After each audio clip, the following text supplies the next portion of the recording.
When we think of gladiators, we often imagine men fighting to the death in the Colosseum. But what if women were hidden among the ranks of ancient Rome's gladiators? In Secrets of the Dead, Queens of Combat, experts set out to investigate whether women also fought in the arena. I'm Dr. Daisy Dunn, author and classicist, and today we're talking about female gladiators.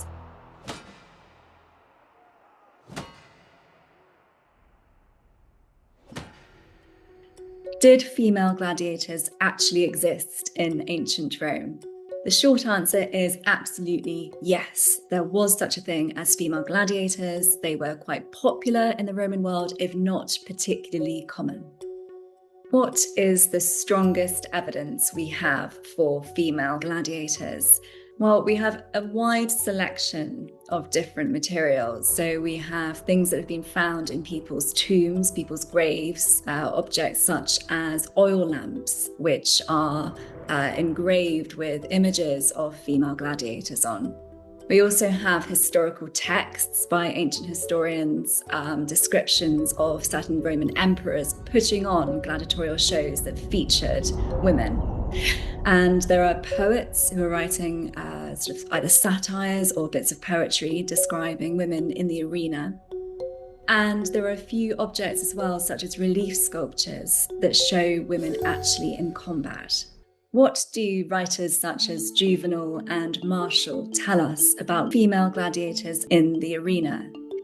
Well, Juvenal and Martial are two really interesting writers from ancient Rome. Juvenal paints a really interesting picture of women in the arena. He's very, very negative about the idea of women becoming gladiators. He sees it as very strange. He thinks that they're trying to be men. And he imagines what it must be like for a man to put up his wife's possessions for sale, presumably after the wife has died. And the embarrassment that he must feel if the wife was in possession of a helmet or armor that would belong to a gladiator. And he describes women as grunting in the arena, as being very sort of masculine, very unbecoming. He also has something to say about women who had affairs with gladiators as well. He was very down on women who chose to run off with male gladiators. And Martial, first century poet, he described how people used to admire Hercules for going into combat against a lion. And he said that women were now essentially taking his place and fighting lions. And clearly he was quite down on that. There was a Roman law banning women from becoming gladiators. How should we read that?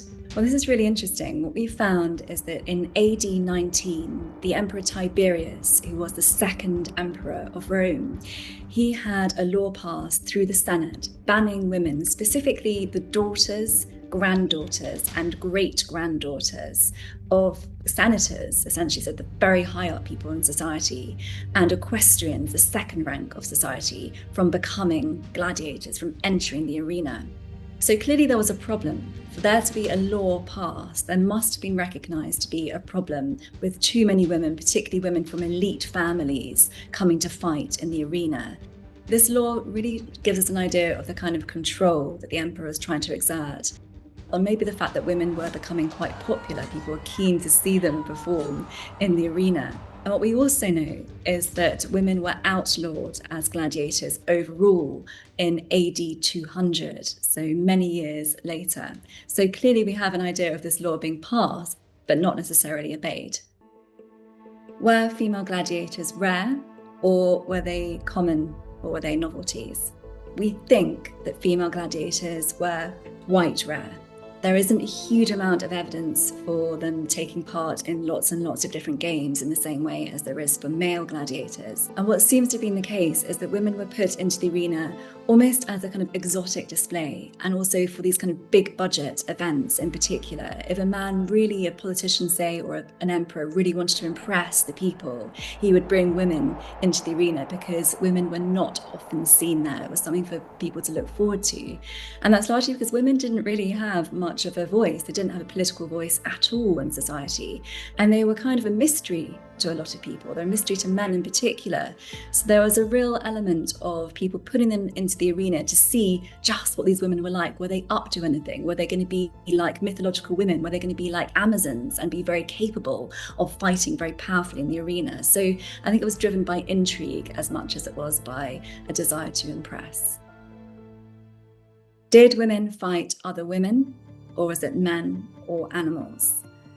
Well, there seems to have been a range of different female gladiators. There were women, we think, who were fighting other women in the arena, but the majority of the evidence is for women who were involved in beast hunts. So they're a different kind of type of gladiator. They're involved in these hunts against wild animals.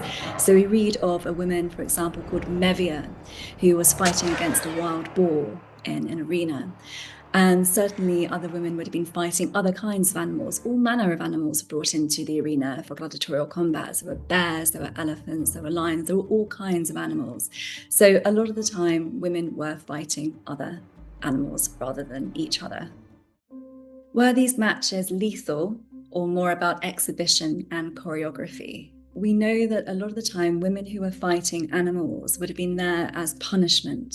So when gladiatorial combats were put on, they were often structured in a particular way. So in the morning, there'd be wild beast hunts, and we know that women were involved in wild beast hunts. There would then have been executions of criminals and prisoners of war by those animals. And in some cases, women would have been victims of this as well. And then it was in the afternoon that you got the gladiatorial combat proper. So there would have been a complete range of things. I think some of these are much more about trying to put on a kind of a real show. With the gladiatorial shows in the afternoon in particular, they were very evenly matched most of the time. It was rare that people fought to the death, partly because gladiators were actually very expensive. They're expensive to train, they're expensive to look after, to feed, to provide board for. So people didn't want to see them dying all over the place. But we read of certain cases where women are, for example, brought over from Africa and put on into an arena. And I think in those particular cases, some of these people would have been prisoners of war and would have been executed by the animals. And for the Romans, sadly, that still constituted entertainment. What discovery would finally settle the question once and for all?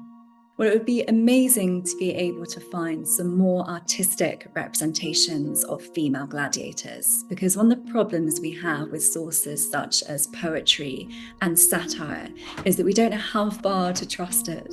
It can be, a lot of the time, very difficult to read between the lines. Was this satirist just making fun? Was he kind of picking up one idea and running away with it, but not actually documenting what was actually happening in Rome at that time? Whereas if we could come across some more, for example, elements of graffiti or some more paintings or some more relief sculptures, like the sculpture in the British Museum, that would really enable us to learn a little bit more about female gladiators.